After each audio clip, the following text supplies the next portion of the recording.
bạnធ្វើការបងដើរមកមើលដើមឈើដែលខ្ញុំធ្វើការរងថ្ងៃបងដើមឈើនេះមកក្រោយមកដើមមកក្រោមពី30ម៉ែត្រទៅ50ម៉ែត្រទាំងបងគឺវែងណាហើយរោងចក្រដែលខ្ញុំធ្វើហ្នឹងគឺគេកំងច្រើនម៉ែត្របងមានអីចាប់ពី3ម៉ែត្ររហូតដល់7ម៉ែត្រដល់8ម៉ែត្របង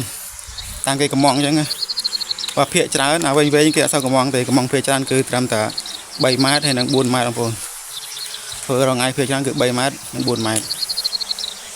ហើយដើមឈើវិញម្ដងមកកាត់បានឡើងមិនចេះតិចណាត់ទេបងប្អូនវែងហើយត្រង់ល្អទេបងប្អូនហើយឈើហ្នឹងមិនមែនអីផុយបងប្អូនឈើហ្នឹងគឺស្វិតមែនទេឃើញតែអញ្ចឹងឯងប៉ុន្តែស្វិតហ្នឹងហើយគឺជប៉ុនធ្វើតែផ្ទះពីឈើហ្នឹងបងប្អូនក៏ឃើញឈើស្រឡាញ់បងប្អូនចង់បានបងឈើហ្នឹង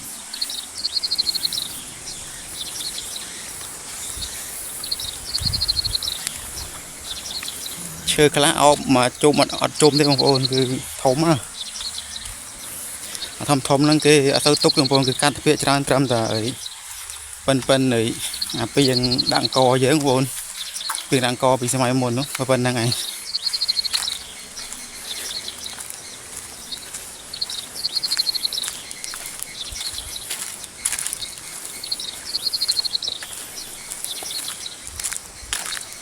បងប្អូនធំហ្នឹង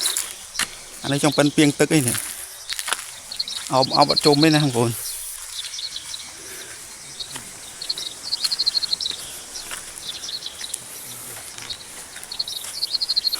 បងប្អូនគឺត្រង់ល្អណាស់បងប្អូនអើយដើមឈើនេះនៅជប៉ុនគេហៅដើមស៊ូហ្គីបងប្អូនដើមសូដាជប៉ុនគេណាហើយខាងរដ្ឋជប៉ុនគេដាំរាប់រយឆ្នាំហើយបងប្អូនដើមឈើនេះគេដាំគេកាត់បន្តរួចដាំបន្តមករហូតបងប្អូនគឺអត់ងាយថាអីបាត់បង់បងប្អូនអត់ងាយពីអីទេដោយសារគេកាត់ហើយគេដាំកាត់ហើយគេដាំបងប្អូន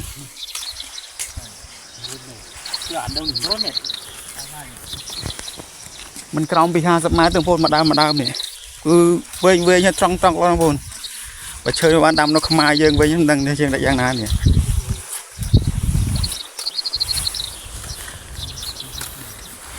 ដាំនៅខ្មែរបានហើយធ្វើរោងចក្រដូចនៅជប៉ុនបងប្អូនរោងចក្រជ្រៀកឈើឈូឈើអញ្ចឹងបងប្អូនគឺល្អមែនទេនេះបើមិនដឹងថា